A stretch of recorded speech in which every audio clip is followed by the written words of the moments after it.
My uncle sold me to a scarred duke. On my second day, I found half a burned estate map in his hearth. The morning the carriage was sent for her, Bronwyn Trevenna was sitting on the second step of her uncle's narrow staircase in Queen Square, Bristol, with her traveling trunk already strapped at the door, and the small oval locket of her mother's pressed flat against the inside of her left wrist. She had been awake since 4. She had finished her packing at 5:30.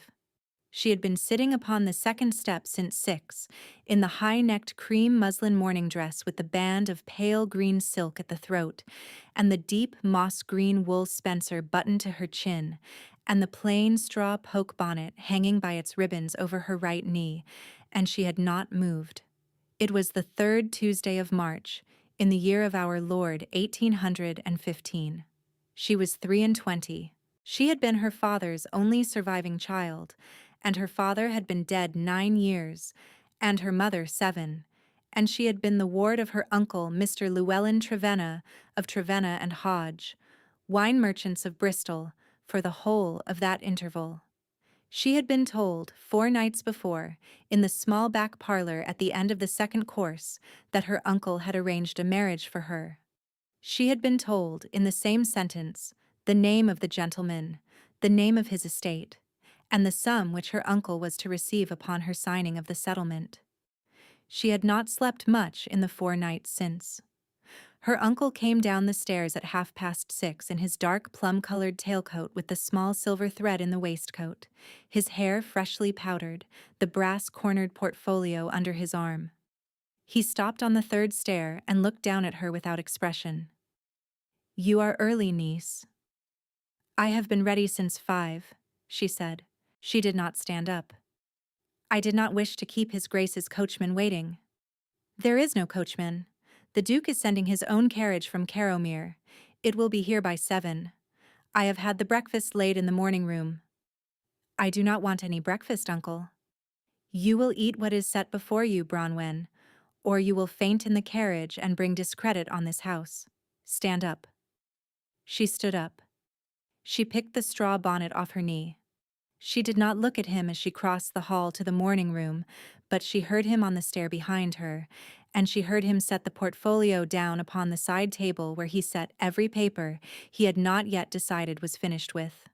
In the morning room he had laid out cold ham and a soft-boiled egg and a pot of weak black tea, and he stood at the window with his back to her while she ate 3 mouthfuls of the egg and drank half of the tea. He spoke to the glass. "I will not pretend, Bronwyn, that this is the marriage I had foreseen for you. No, uncle. His Grace is 36. 34, uncle, by his letter. 34, then, a widower of 3 years, the late Duchess having died of a fall from a horse on the moor above Carrowmere.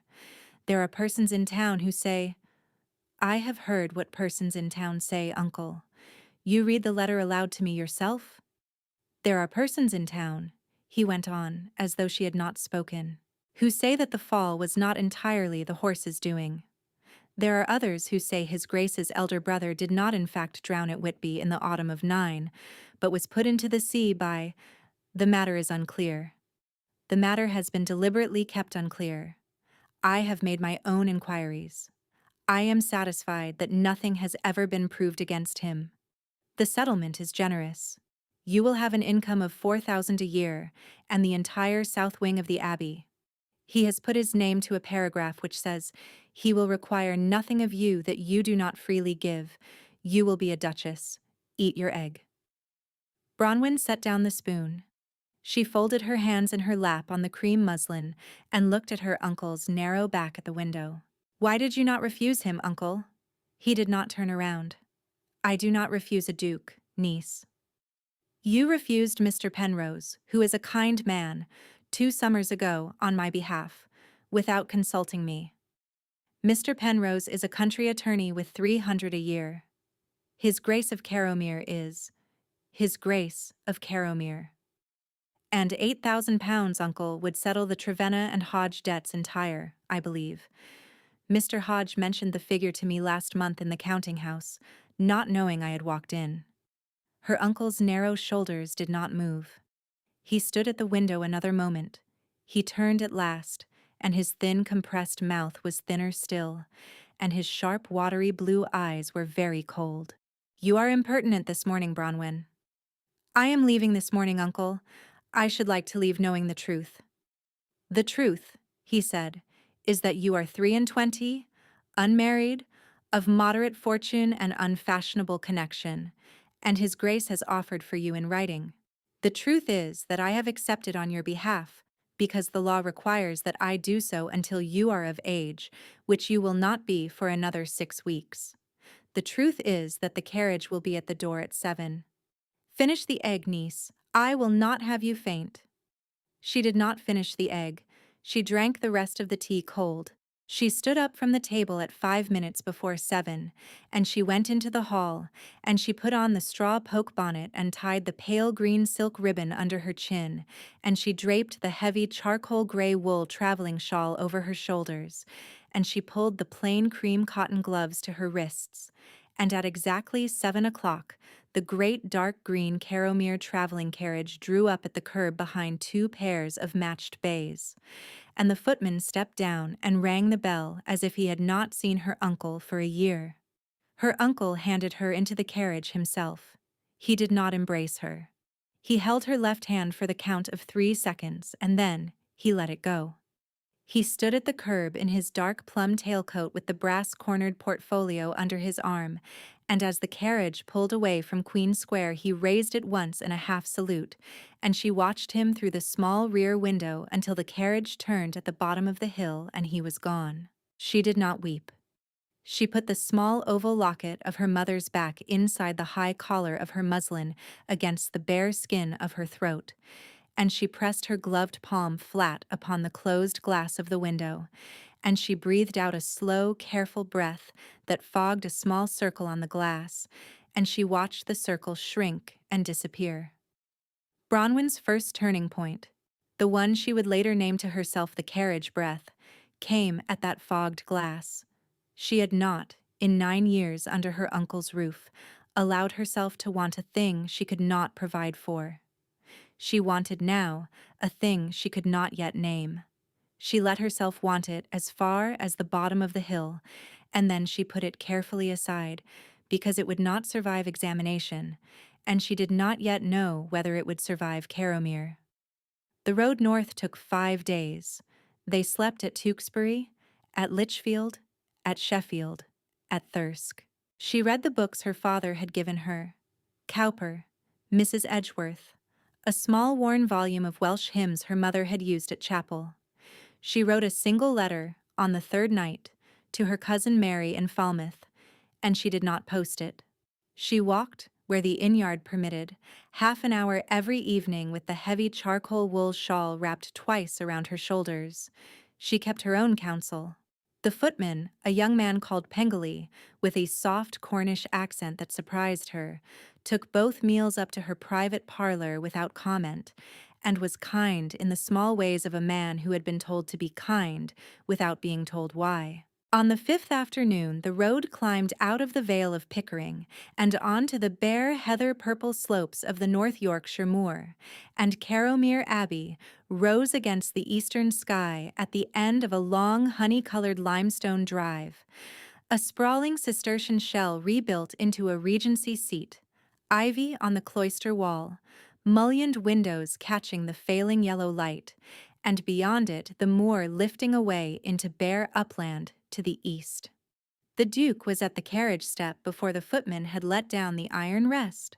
He was very tall, taller than she had quite prepared for, lean, broad-shouldered, in a fitted, high-collared, dark olive-green Regency tailcoat buttoned at the chest over a buff Marcella waistcoat with small horn buttons, a white linen high-collared shirt, a white silk cravat-tied plain waterfall, ankle-length fawn buckskin breeches buttoned at the knee, white silk stockings, polished black knee-high top boots with brown turn-down cuffs, dark brown leather riding gloves tucked into his waistcoat pocket. The long, thin, pale scar from the corner of his right eyebrow down the right cheek to the jawline caught the failing light, and he did not, she noted, Try to keep that side of his face away from her. Miss Trevenna, he said. His voice was lower than she had expected and very level. Welcome to Caromere. My aunt is in the hall. The carriage will go round for your trunk. Will you take my hand? She took his hand. He was wearing no glove on his right hand, and his hand was warm and dry, and he closed his fingers around hers very lightly, and he handed her down to the gravel, and he did not look at her face until she was standing upon the ground. Only then did he look. She had been prepared for the look. She had not been prepared for what she saw in it. It was not appraisal. It was not relief. It was a kind of quiet, careful apology, as if he had already, in some way she could not yet read, conceded the unfairness of the entire arrangement and was asking her to forgive it before any other word was spoken. Your Grace, she said. Cassian, he said, within the walls. I will not require it of you. I should prefer it. We have a long acquaintance ahead of us. We may as well begin it on whatever terms we choose. Then within the walls, Your Grace, Cassian. His mouth almost moved. It did not, quite. He stood aside and let her precede him up the 3 shallow stone steps to the iron-bound oak door of Caromere Abbey, and the dowager aunt came down to meet her in the stone-flagged hall. Lady Alwyn Fenwicky Trefusis, his late father's sister, in a high-necked dark burgundy silk gown with white lace at the cuffs and collar and a soft cream Norwich silk shawl about her shoulders, the silver chatelaine at her waist catching the candlelight. My dear child, Lady Alwyn said. She took Bronwyn's hands in both her own without ceremony. You are cold and tired, and you have traveled 5 days, and we will not press a thing upon you tonight. The south wing is aired and warm. Your supper is laid in your own parlor. You will see us tomorrow at whatever hour you choose. Cassian, see that her trunks go up. Pengelly, the ladies' tea. We are quite finished with the hall. The Duke, dismissed by his aunt without apparent offense, bowed at the foot of the great staircase and let the dowager carry Bronwyn off. Bronwyn looked back at the bottom step. He had not moved. He stood under the candle sconce by the door with one hand on the back of the hall chair, watching the two of them go up the stairs the way a man watches a fragile thing being carried to a high shelf. That was Bronwyn's first night at Caromere. She slept in a 4-poster bed hung in deep moss-green damask with a single low fire burning in the grate, and the small oval locket of her mother's lay open on the bedside table. And the great quiet of the moor came in at the mullioned window in a way she had not known quiet could come in. She did not dream. She had not dreamt of anything in particular in 9 years. The next morning was her second day at Caromere, and it was the day of the burned map. She rose at 7. She dressed herself. She had refused, with great courtesy, the offer of a lady's maid at the door of the south wing the night before. In the cream muslin morning dress with the band of pale green silk and the moss-green wool spencer buttoned to her throat, and she pinned up her dark auburn hair in the simple coil at the nape with the 2 tortoise-shell combs, and she came down at 8:30 to the long morning room at the end of the south corridor. The morning room at Caromere was a long, narrow chamber with deep green silk wallpaper, 3 tall, mullioned windows looking east onto the moor, a sideboard laid with coffee and toast and a covered dish of bacon, and at the far end an unused white marble hearth set with a small unlit fire of birch logs. No one else was there. The dowager aunt, the maid Pengelly had told her, took her breakfast in her own apartment until 10. The Duke breakfasted on the moor. Bronwyn poured herself a cup of coffee. She took a slice of dry toast. She crossed to the hearth at the far end of the room because the morning light there was the kindest, and she sat down upon the low cushioned stool by the white marble surround, and she set the cup beside her on the hearthstone, and she let the warmth of the small unlit grate come up at her through the muslin skirt. It was the smell that turned her head, a faint dry char, not the char of last night's coals, but something older, something that had been in the hearth for years. She set down the toast. She leaned forward. She looked into the grate. Beneath the birch logs, pushed half against the back of the fire brick, lay the curled black corner of a piece of paper that had been burnt and then forgotten. She set the cup back on the hearthstone. She rose. She knelt upon the green Persian carpet in front of the hearth. She set both gloved hands carefully upon the edge of the marble, and she leaned in past the birch logs, and she lifted out the paper. It was half a map. The right-hand third had been burnt away to charred edges, and the lower margin was scorched to a deep brown. But the left half, the western half, was intact, drawn in fine surveyor's ink on heavy linen rag paper. It showed the northeastern third of an estate. There was a small chapel marked at the foot of a hill, a tarn-fed beck running south to north across the lower meadow, a great walled physic garden in the northwest corner, and along the upper edge a line of mullioned cloister arches with the unmistakable shape of a Cistercian east end at its head. It was Carrowmere. She had crossed the threshold of Carrowmere not 12 hours before, and she knew the silhouette already from the carriage drive. But it was not Carrowmere as it stood. 3 particulars were wrong. The chapel was marked with a small drawn cross which had been firmly inked out. The beck, in this map, ran in a different course, through the lower meadow not to the south of the cloister wall, but 100 yards to the north, cutting straight across the foundations of what was now the morning room itself. And in the northwest corner, where the present walled physic garden stood, this map showed not a garden, but a square building marked in a small neat copper plate, M.H. Survey, H.F., 1808, H.F. She felt the air at the back of her throat go very still. H.F. Hugh Fenwick, the late brother, the one who had drowned at Whitby in the autumn of '9. She did not stand at once. She knelt on the carpet with the half-burned map flat across her knees in the cream muslin, and she read every inked particular at her own slow pace. The cross at the chapel was inked out twice, as if by 2 different hands at 2 different times. The line of the beck had been redrawn over an earlier line, the earlier line still faintly visible beneath, and the earlier line was the present course, the course that ran south of the cloister, not north. The square building in the northwest corner was annotated in a smaller copper plate in the lower margin. Old Manor House, foundation stand, to be removed by autumn, H.F. Survey, 1808. Someone had drawn a map showing an old manor house in the very corner where the present walled physic garden stood. Someone had inked over the chapel cross, twice. Someone, finally, had burnt the right-hand third of the map and the lower margin, and pushed what remained behind a fire brick where it had been forgotten, for years, until a kettle of birch logs had been laid over it on the morning of the 2nd day of the new young Duchess of Carrowmere's residence. She heard the door of the morning room open at the far end. She did not move at once.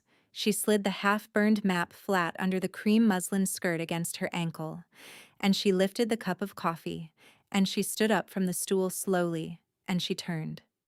The Duke was in the doorway. He was carrying a small leather riding crop in his right hand, and his coat was beaded with the cold morning damp off the moor, and his close-cropped chestnut hair was darker at the brow with the wet of it. He stopped just inside the room. "Forgive me. I did not know you were down." "I came down at 8:30, Your Grace." "Cassian." "You are early." "I sleep poorly in unfamiliar houses. I shall improve." He smiled. Not quite. He laid the riding crop on the sideboard. He looked at her a long moment in the cream muslin and the moss-green spencer and the tortoise-shell combs in the dark auburn hair, and she felt, for the first time since the carriage step the previous evening, that he was looking at her properly, not in apology, but in something steadier. "Lady Alwyn will not be down till 10, he said. "She insists upon it. May I sit with you a quarter of an hour?" "You may sit, Your Grace." He sat at the long table. He did not pour himself coffee. He laid both his hands flat on the polished mahogany, and he looked at the white marble hearth at the far end of the room. I should tell you, he said, before this day goes any further. There are things at Caromere that I have not put into a letter. I will put them into a sentence now with your permission, and you will hear them all in one breath. My elder brother Hugh drowned at Whitby in the autumn of 1809. He was 28. He was the heir. I came into the title 2 months later on the day my father died of grief. Hugh's body was not recovered. There has never been a grave. London has lately renewed the whisper that the drowning was not what it was given out to be. I do not know who has renewed it. I do not know if it can be answered. I tell you because you will hear it within the week, from a servant or a neighbor, and I would rather tell you in my own voice in this room. Thank you. Your Grace, Cassian. You have nothing to thank me for. I have asked you to come to a house with that whisper in its rafters. I would not blame you if you wished to write to your uncle from this room and require the carriage to take you back. I do not wish to write to my uncle. He looked at her. The long, thin, pale scar caught the eastern light coming through the mullion. She did not look away from it. I do not wish to write to my uncle, Cassian, on any account. He has had his £8,000. I have had my 4,000 a year, and the south wing. I have come here in good faith. I will leave when I leave in good faith, and I will not leave on the strength of a London whisper. She did not know, in the moment of saying it, that she had just spoken her second turning point, the one she would later call the morning room oath. She would write it down in her commonplace book that evening, in the same dark ink as the household accounts, and she would sit looking at it a long while before she closed the book. He did not answer her at once. He looked at his hands on the table. He looked at the hearth. He looked last at her face. You are kinder, Miss Trevenna, than I had prepared myself for. Bronwyn. Bronwyn, then, within the walls. He stood. He picked the writing crop off the sideboard. At the door, he stopped and turned. My aunt will come down at 10. We dine at 5. The library is open to you at any hour. If you should wish to ride the home farm with me one morning, you have only to ask. I would be glad of the company. Cassian, before you go, may I ask you a thing of my own? You may ask me anything. The morning room hearth. Has anyone lit it, in your knowledge, since your brother was last in this house? No, not in my knowledge. My mother sat in this room every morning until she died. She would not have the hearth lit. She said it stank of old paper from somewhere she could not place. We have always thought her grief made her fanciful. The hearth has not been lit since the autumn of '09. Why do you ask, Bronwyn? I will tell you when I am sure of the asking, Cassian. Not yet. As you wish. Thank you. You are welcome, Bronwyn. Within the walls. He went out. She stood by the long table a full minute after he had gone. Then she crossed back to the hearth, knelt down on the green carpet in the cream muslin, drew the half-burned map out from beneath her ankle, folded it carefully in 3, and tucked it inside the high collar of her morning dress against the locket and the bare skin at her throat. She did not show it to the Duke that day. She did not show it to the dowager aunt. She carried it upstairs to the south wing after breakfast, and she laid it flat between the leaves of her mother's prayer book. And she sat at the small writing desk in the south parlor, and she began, in her own neat hand, a list of what she had not yet been told. Item the first. Who had drawn a map of Caromere in 1808, showing a manor house in the corner where the present walled garden now stood. Item the second. Who had inked out the cross at the chapel, twice, and at what intervals. Item the third. Who had burnt the right-hand third of the map and left the rest beneath the fire brick. Item the fourth. Where, exactly, was Hugh Fenwick buried, if he was buried? Item the fifth. Who in this household, besides the Duke himself, had reason to wish the question never asked? If this story is finding you tonight, give it a quiet like below. These candlelit Regency rescues find the readers who need them only when you do. She did not write item the sixth. Item the sixth was the cousin. She did not write it because she had not yet met him. She would meet him on the fourth day, and the list would acquire a sixth item before luncheon. Mr. Gideon Carrick arrived without announcement on the morning of her fourth day, in a peacock blue tailcoat with an over-elaborate mathematical cravat and gold tassels swinging at his Hessian boots, a small lacquered snuff box in his left hand, and a heavy gold signet ring on his right little finger. And he walked into the morning room at 10:15, as if the morning room were his own. He was the Duke's first cousin once removed, heir presumptive in the absence of a son, lord of an indifferent property called Carrick End, 9 miles to the south on the high moor. "Cousin Cassian," he said.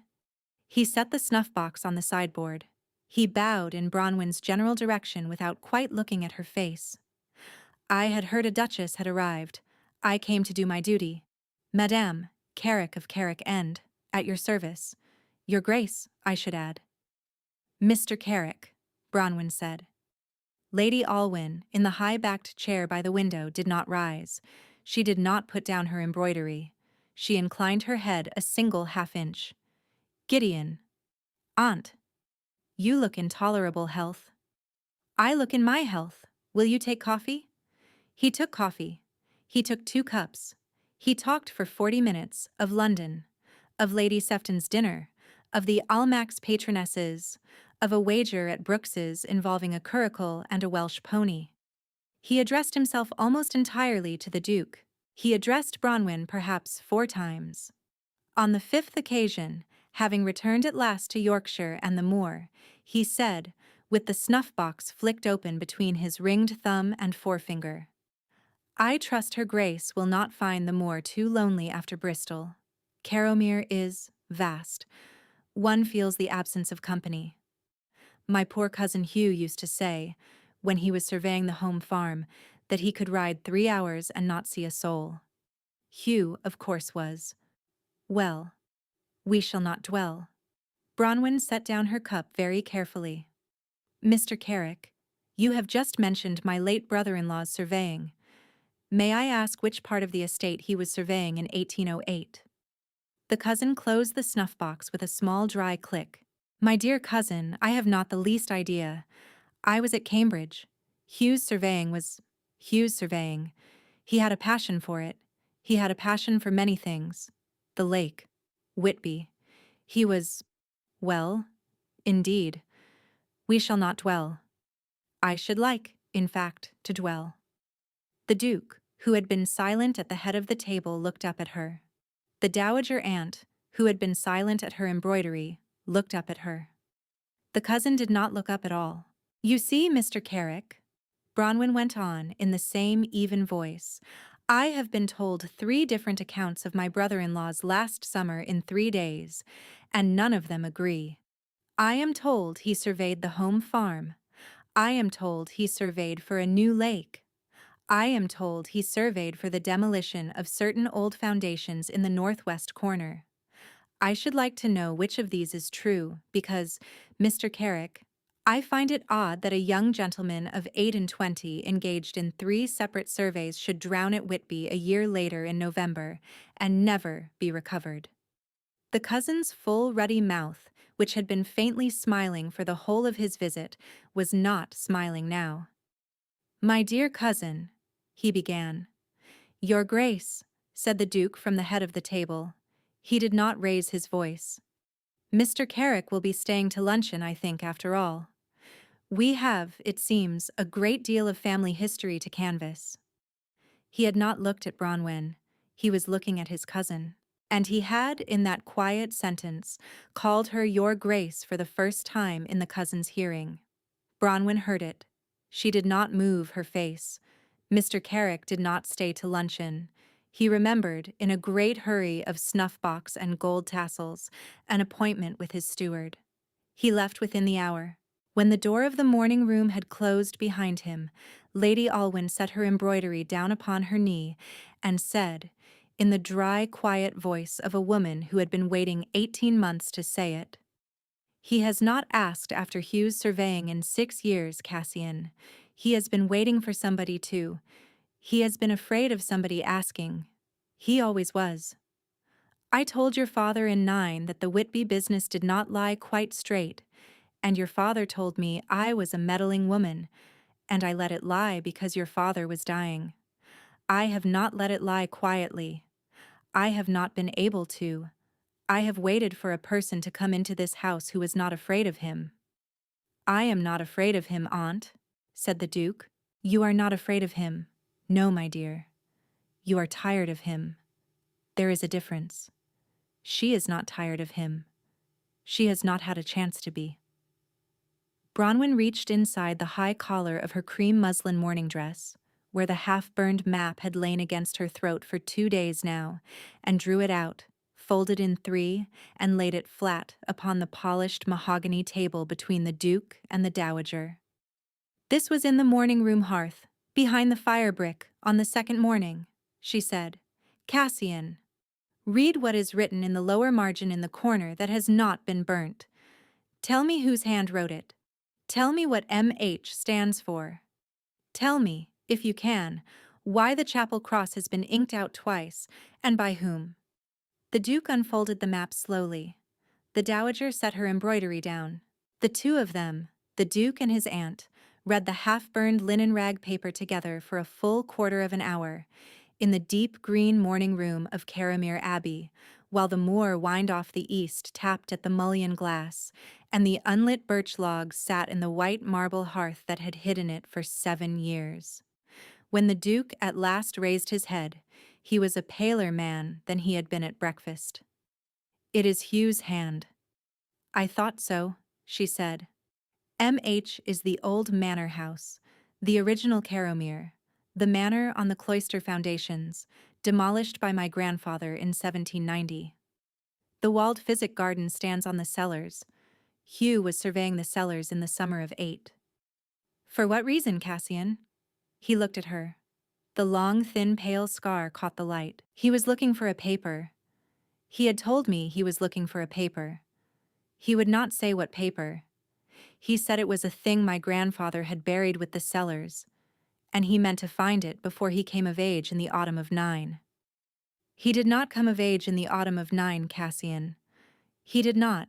He drowned at Whitby on the 11th of November 9, on a private trip undertaken without my knowledge. The body was not recovered. I was at Oxford. The news reached me by an express from Mr. Carrick. That Mr. Carrick, my cousin Gideon, who had been at Whitby on his own business that week. He brought the news to my father. He stayed 3 nights. He was the only family witness to the search. The Dowager Lady Alwyn had gone very still in the high-backed chair. He brought the news in person, Cassian. He did not write. He rode 3 days from Whitby and came to Caramere in person at midnight, in a wet October. I remember it. I had thought it kind of him. I had thought it cousinly. Yes, Aunt. He inherits if you have no son, Cassian. He inherits if I have no son. He inherited Carrick End in 7 from his father. Carrick End was already mortgaged to the Eaves. He has been waiting on Caramere since. Yes, Aunt. Bronwyn lifted the half-burned map in her gloved hands. Mr. Carrick was at Whitby in the week your brother drowned. Your brother was surveying the cellars of an old manor house in the corner of the estate for a paper he had not yet found. The cross at the chapel has been inked out twice. Once, I should guess, in 1808 by your brother, and a second time later by another hand, after he was lost. The right-hand third of this map, with whatever it showed of the chapel and beyond, has been burnt. Cassian, I do not propose to know who burnt it. I propose to ask, of the household, your aunt, your steward, the chapel sexton, the under-gardener who tends the walled physic garden, every soul who was at Caramere in 9 and is still at Caramere now, what they know. We will assemble a small register. We will compare. And we will go to the chapel together, you and I, this afternoon, and we will lift the cloth of the altar there, because the cross of a chapel is the altar. The Duke looked at her a long moment in the cream muslin and the moss-green spencer with the half-burned map flat across her gloved palm. "You have been at Caromere 4 days. I have been at Caromere 4 days, Cassian. You have done in 4 days what I have not done in 5 years. You have done in 5 years what no one has thanked you for. I am only the first person to come into this house from outside in 6 years. I am not braver than you. I am only newer." That afternoon, in the soft gray March light, the Duke and Bronwyn and Lady Alwyn walked the half-mile down the lower meadow to the small honeystone Norman chapel at the foot of the moor. The Dowager carried her embroidery in a small canvas bag. The Duke carried, in a leather satchel over his shoulder, a small mason's chisel and an oil lantern. Bronwyn carried the half-burned map flat inside her prayer book inside the moss-green wool spencer, and her cream muslin skirt was rimed at the hem with the wet of the moor grass, and she did not feel the cold. The chapel sexton, an old man named Hearth with a soft Yorkshire burr, was already there. He had been told to expect them. He stood in the porch with his cap in his hand and his head bowed, and when the Duke came up the path he said only, "Your Grace, I have waited a long time. I am glad you have come. Mr. Hearth, I told Master Hugh in 8, when he asked me what was under the altar, that I would not lift it, but I would not speak against it being lifted by them as had the right. I have kept that to my grave." "You have kept it 3 years past my father's grave, Mr. Hearth. I have, Your Grace. I have kept it for your brother. I have kept it for him because he asked me to keep it for him. I have kept it for him knowing he was dead. I told myself the Duke would ask me one day. I told myself the Duke would ask, or his lady would." The Duke laid a hand on the old man's shoulder. The Dowager Lady Alwyn, who had known the sexton since she was a girl, took his other hand. Bronwyn stood in the porch beside the yew tree with the prayer book in her arms. They went into the chapel together. The Duke set the lantern upon the chancel step. The Dowager lit it with a single wax taper from the altar candlestick. Bronwyn drew the half-burned map out of the prayer book and laid it on the altar cloth itself, beside the small, simple cross, in plain view. The Duke took the embroidered linen of the altar cloth in both his hands, and he lifted it carefully aside. The altar slab was of honey-colored stone, the same honey-colored stone as the cloister and the chapel walls, and the abbey itself, 200 years older than any of them. And it had been cut from a single block, and it had been laid by Cistercian masons in the 13th century. There were 2 iron rings in the western edge, almost flush with the stone, that they had not seen before because the altar cloth had covered them for 200 years. The Duke and the sexton, between them, lifted the slab. Lady Alwyn knelt at the altar rail and held the lantern. Beneath the slab was a stone cavity perhaps 18 inches deep. Inside the cavity, wrapped in a heavy oilskin cloth tied with hempen cord, lay a small flat parcel and a single sealed letter and a folded sheet of heavy linen rag paper that, when Bronwyn took it out and unfolded it on the altar, was the missing right-hand third of the burned map. The folded sheet matched the half from the hearth at the burnt edge, fiber for fiber. The sealed letter was in Hugh Fenwick's hand. It was dated the 2nd of November, 1809. It was addressed, "To my brother Cassian, in the event of my disappearance at Whitby, to be opened by him alone, but witnessed by the bearer of the burnt map." The Duke broke the seal. He read the letter standing in the chancel of the small Norman chapel by lantern light, with his aunt at the altar rail and his wife of 4 days at his shoulder. His face did not change for the first page. On the second page his hand began to shake very slightly. On the third he set the letter down on the altar. "He did not drown." "No, Cassian," said Bronwyn. "He had found the paper. He had found the deed." "What deed, Cassian?" He looked at her in the lantern light. "The deed of inheritance my grandfather buried with the cellars of the old manor house in 1790. The deed of partition. The deed that gave the entire eastern moor. 11,000 acres of the Carrick End side of Carrowmere, to the younger son of the family. The younger son, in 1790, was the Carricks. The younger son had been told, by my grandfather, that the eastern moor was his and his heirs. The deed had been hidden because my grandfather had died before the partition could be ratified, and my father, who hated his cousin's branch, had pretended the deed did not exist. The Carricks had been told, since then, that they had no claim.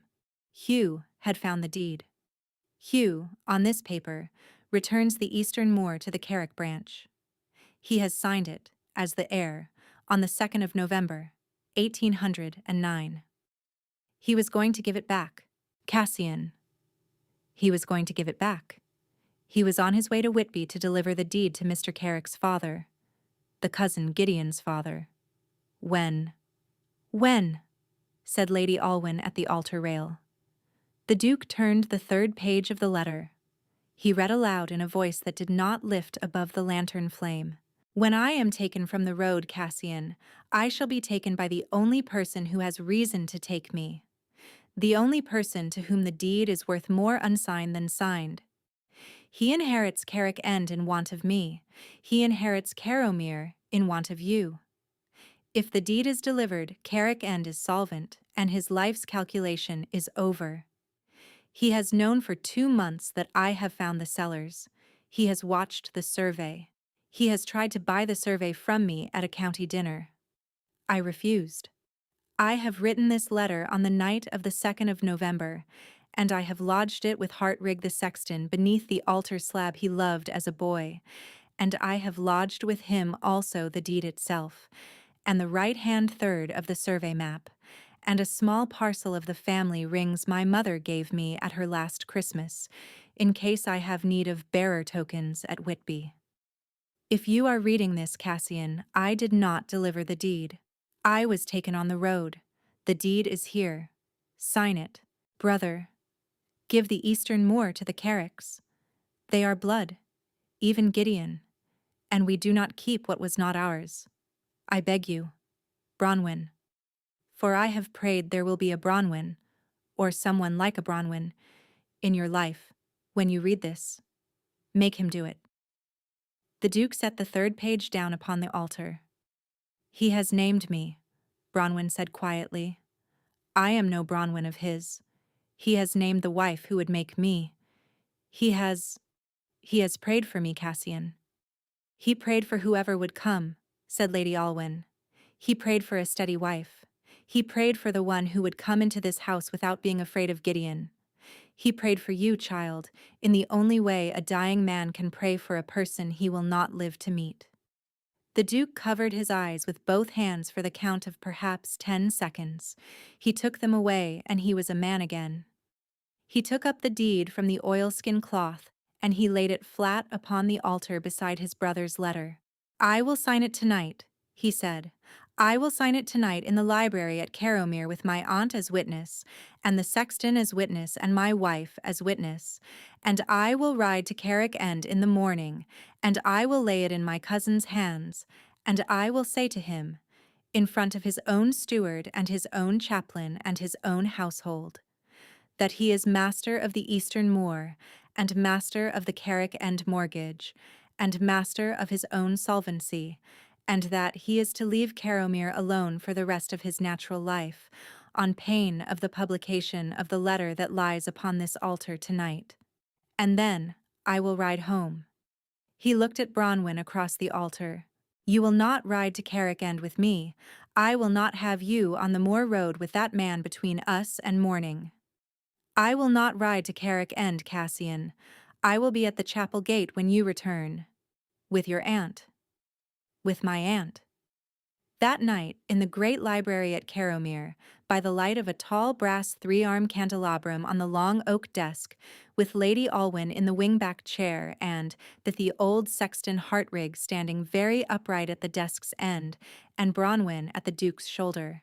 The Duke signed the deed of partition in his brother's own inkpot using his brother's own pen, and Bronwyn sealed the wax with the small bee and cloister seal of Carrowmere, which the dowager had taken from the cabinet in her own apartment.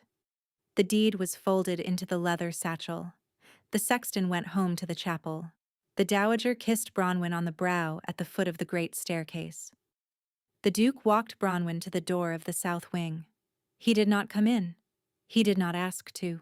He stood in the doorway in the candlelight in the dark olive-green tailcoat, with the long, thin, pale scar along his right cheek, and he looked at her, and he said, "Tomorrow, when I come back from Carrick End, I should like to ask you a thing. I cannot ask it tonight, because I am about to ride a moor road in the dark for the wrong reasons. I would not have you say a kind thing to a man before he has been a kind man in his own house. Will you wait until tomorrow?"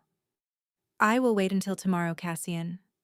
"Bronwyn, one further thing. If I do not come back, you will come back. If I do not, Bronwyn, hear me. The deed is signed and witnessed, and the seal of Caromere is on it, and the copy is in the library safe with my aunt's letter laid above it. And Hartrig holds the third copy at the chapel. You will need to do nothing in the matter. You will keep the south wing. You will keep the 4,000 a year. You will keep the locket of your mother at your throat. You will keep my aunt to keep you company until you choose otherwise. That is all? You will come back, Cassian. Say it to me. I will come back, Bronwyn. On your name. On my name. On my brother's name. I will come back." He bowed. He went. She did not sleep that night. She sat in the wing-back chair in her south parlor with the small oval locket of her mother's open upon her knee, and the heavy charcoal-gray wool traveling shawl wrapped twice around her cream muslin and moss-green spencer for warmth, and she waited for the iron gates to ring. They did not ring. She slept at 5:30, briefly, sitting upright. She woke at 7 to the sound of a single horse on the gravel below the window. Cassian came home alone, in the same dark olive-green tailcoat now mud-spattered at the hem, his close-cropped chestnut hair flattened with the wet of the moor, the leather satchel empty at his side. He stopped at the foot of the great staircase. Bronwyn came down to meet him in the cream muslin and the moss-green spencer she had not yet changed, her dark auburn hair loose at her temples where the combs had slipped in the night. "He took it," Cassian said. "He took it." He took it in his own steward's hearing. He read his cousin's letter aloud, because I required it of him. He wept once and only once. His chaplain witnessed his signature on a covenant which I drew up in his library this morning at 5 o'clock, and which binds him to absolute silence on the death of my brother and absolute distance from this house and its mistress for the rest of his life. He has gone to Bath. He goes today. He will not return. Cassian. Yes. Hugh's body. He looked at her. The long, thin, pale scar. He told me where on the moor road he was, taken. I have not been there. I will not go alone. I came home first. We will go together, with your aunt, with Mr. Hartrig. We will bring him home. Yes. They brought Hugh Fenwick home on the 5th afternoon, from a small flat hollow in the lee of a peat cutter's bank 7 miles along the Whitby Road, where his cousin had buried him in the wet October of 1809 in a hasty shallow grave, with the deed-bearer's family rings still in his coat. The under-gardener Quigley, who had served 8 years at Salamanca and Vittoria, dug for them. The Dowager Lady Alwyn knelt at the head of the grave with a small linen napkin laid across her knee, and she received the family rings and the surveyor's brass dividers, and the small folded scrap of an 1808 Chapel Cross note Hugh had carried with him to the last, and she pressed each into a separate handkerchief, and pressed each handkerchief to her heart, and Bronwyn knelt at the foot of the grave and laid her own gloved hand upon the cold peat. They reburied Hugh Fenwick that Sunday in the small Honeystone Norman chapel at the foot of the moor, under a fresh slab of the same Cistercian honeystone, beside his mother and his father. The whole village came. The under-gardener Quigley carried the small box of bones in a folded blanket as he had carried wounded men out of Spain. The Duke spoke at the graveside in a voice that did not lift above the wind and said only, "He was the better brother. He found the deed. He gave it back. He is home. We are not going to speak of him in whispers in this house anymore. Bronwyn stood at the graveside in a high-necked black silk gown over the cream muslin and the moss-green spencer, full coverage neck to ankle, with the small oval locket of her mother's open at her throat. Lady Alwyn beside her, in a dark burgundy mourning silk, took her hand without speaking. Mr. Hartrig the sexton stood 3 paces behind. The cousin Gideon did not come. The cousin Gideon would never come to Carrowmere again. It was a Tuesday in April, 3 weeks after Hugh's reburial, when Cassian came to the south wing for the first time. He came at 8 o'clock in the evening, in his shirt sleeves, and the buff Marcella waistcoat with the small horn buttons, with a small bound book under his arm, the Cowper letters, the first volume, of which the Dowager had told him in passing that Bronwyn had once read aloud at chapel. And he stopped at the door of the small south parlor, and he did not come in. "You said," he reminded her, "that I might ask a thing." "I did, Cassian. I would like to ask it now. May I sit?" "You may sit." He sat at the foot of the small fire in a low cushioned chair. He did not put the book down. He held it carefully on his knee. He looked at the fire, and he looked at her, and he said, "Bronwyn, I was sold to you, in the matter of the settlement, no less than you were sold to me. Your uncle wanted my money. My aunt and my steward and the household wanted me to have a wife. The world wanted a Duchess of Carrowmere. I will say it plainly, because I have learnt in 5 weeks that you do not require me to soften a thing I have decided to say. I wanted, when I wrote to your uncle in February, only a person in this house who was not afraid of me, and who was not afraid of the whispers, and who would let me sleep again. I did not write you a love letter. I did not promise you a love letter in return. I do not propose to write you a love letter tonight, because you will not believe it from a man you have known 6 weeks. I propose only this. May I come to the south parlor for an hour in the evening, on whatever evenings you allow, and read aloud to you from this book? May I do that for 1 month? At the end of 1 month I will ask you a different thing. I will not ask the different thing tonight. I ask only the month."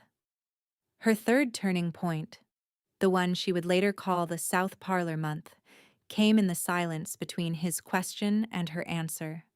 She had been 23 when she had stepped onto the second step of her uncle's narrow staircase in Queen Square. She had been 23 when she had fogged the carriage glass with a slow, careful breath at the bottom of the hill in Bristol. She had been 23 when she had drawn the half-burned map out from beneath the fire brick of the morning-room hearth. She would be 24 in 6 weeks. She had been waiting, she now understood, not for the life of a duchess, and not for the safety of a marriage settlement, and not for the discharge of a brother's name, but for the small, precise, reasonable courtesy of a man who would ask, in his own shirt sleeves, for 1 month of evenings before he asked a thing she might not yet be ready to give. "You may come," she said, "on Tuesday, Thursday, and Sunday evenings, Cassian, for 1 month, in the south parlor, and read aloud from Cowper. Not every evening. 3 is enough. At the end of 1 month you may ask me your different thing." If you have ever known what it is to be sold to a man the world had already half condemned, subscribe to the Duke's vow. We tell these stories because some women come into a strange house and find, on the second morning, the very thing the household has been waiting for them to find. He came. He read. He read badly at first, in the way of men who have not read aloud since school, stumbling over the proper names, laughing at himself when he stumbled. He sat at the foot of the small fire in the south parlor on Tuesday and Thursday and Sunday for the 4 weeks of April and the first 3 days of May, and Bronwyn sat in the wing-back chair in the cream muslin morning dress with the moss-green spencer buttoned to her throat, the heavy charcoal-gray wool shawl over her lap, the small oval locket at her throat, full coverage neck to ankle as was her habit, and she did not interrupt him. She corrected once, on the second Thursday, his pronunciation of a place name in the letter to Lady Hesketh. He laughed, he corrected himself. He read on. On the last Sunday of the month, the 7th of May, 1815, he came in at 8 o'clock with the Cowper letters under his arm, as he had come every evening of the month, and he sat at the foot of the small fire, and he did not open the book. He held it on his knee. He looked at the fire. He looked at her. "It is the last evening of the month, Bronwen." "It is, Cassian." "You said I might ask a different thing." "You may." "I am not asking you to love me tonight. I am not asking you to share a bed with me tonight, or this month, or this year, unless you choose otherwise on your own slow time. I am asking only one thing. May I take your hand?" She drew the plain cream cotton glove off finger by finger. She laid her bare hand upon his. He closed his fingers very lightly upon hers. He did not raise her hand to his lips. He did not pull her toward him. He held her hand for the count of perhaps 12 seconds, the way a man holds a small, careful flame against a sudden cold draught. "Cassian," she said after the 12 seconds, "may I ask you a thing?" "You may." "Will you read me one more letter tonight?" "I will." He opened the book at the place his thumb had marked. He read her the letter from Cowper to Lady Hesketh about the 3 pet hares, Tiny and Puss and Bess. He read it slowly and well, having had a month of practice. She laughed at Bess, who had the temper. He laughed with her. Somewhere in the gallery the Dowager Lady Alwyn passed the door of the south parlor without stopping, and went up the great staircase very quietly, and was not heard at the head of the stairs to make a small sound that might have been crying, and might only have been the night moor wind in the chimney. He did not stay that night beyond the reading of the one letter. He kissed her hand at the door of the south parlor. He bowed. He went. He came again at her invitation on the first night of June, and stayed. The summer passed. The eastern moor, 11,000 acres of bare heather and peat and stone-walled sheep pasture, became, by the deed Cassian had signed in his brother's inkpot under the lantern light of the chapel altar, the legal property of the Carrick branch. Mr. Carrick of Carrick End remained at Bath. The Carrick End mortgage was discharged out of the Eastern Moor's rental income within the year. The whispers, in London, of the brothers' drowning, and the Duchess's fall, and the present Duke's hand in either, did not survive the publication, in the Yorkshire Gazette of the 18th of June, of a single short paragraph in the steward's plain hand recording the discovery of the remains of the late Lord Hugh Fenwick upon the moor and his Christian reburial at Carrowmere Chapel. The Gazette did not name a cousin. It did not need to. The county understood without being told.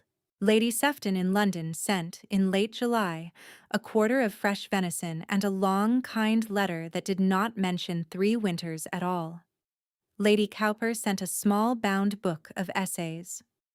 Lady Jersey, who was famously not a kind woman, sent a single short note in her own hand that read only, "I was wrong about Carrowmere."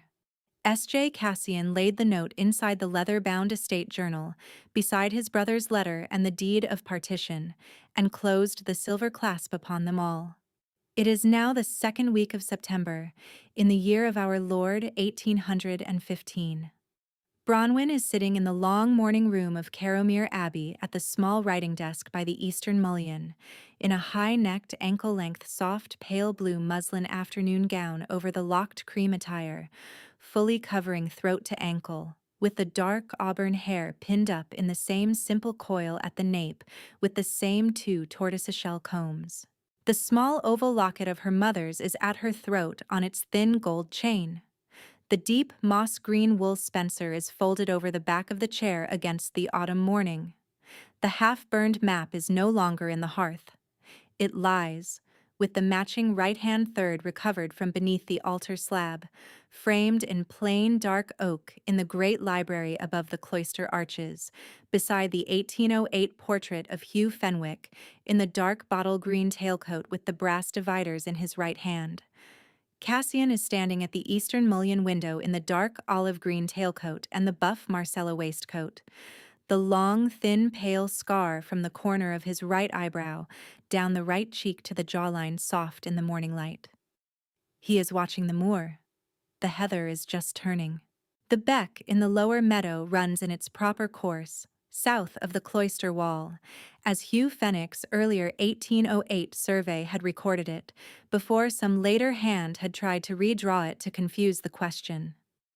The walled physic garden in the northwest corner is in full late bloom.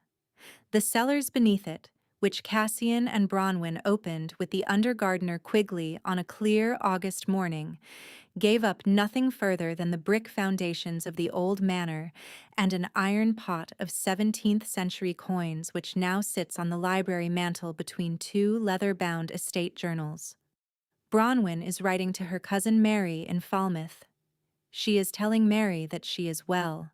She is telling Mary that the moor in September is not as lonely as she had been led to expect by persons who had not lived upon it.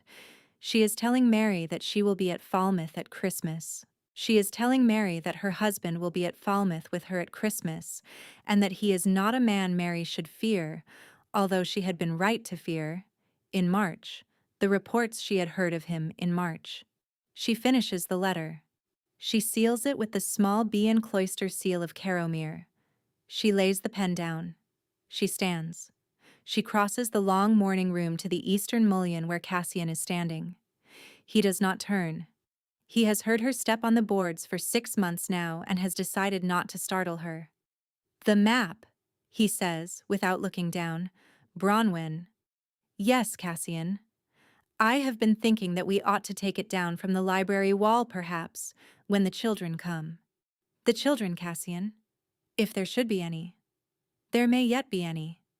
He turns. He looks at her in the soft pale blue muslin afternoon gown over the cream, and the long, thin, pale scar catches the eastern light, and the small oval locket of her mother's catches it also, and the moor wind off the east taps once at the mullion glass, and he says, very quietly, with the same level voice he had used on the second morning across the hearth, "I have made you a vow, Bronwyn, that I would not require of you what you did not freely give.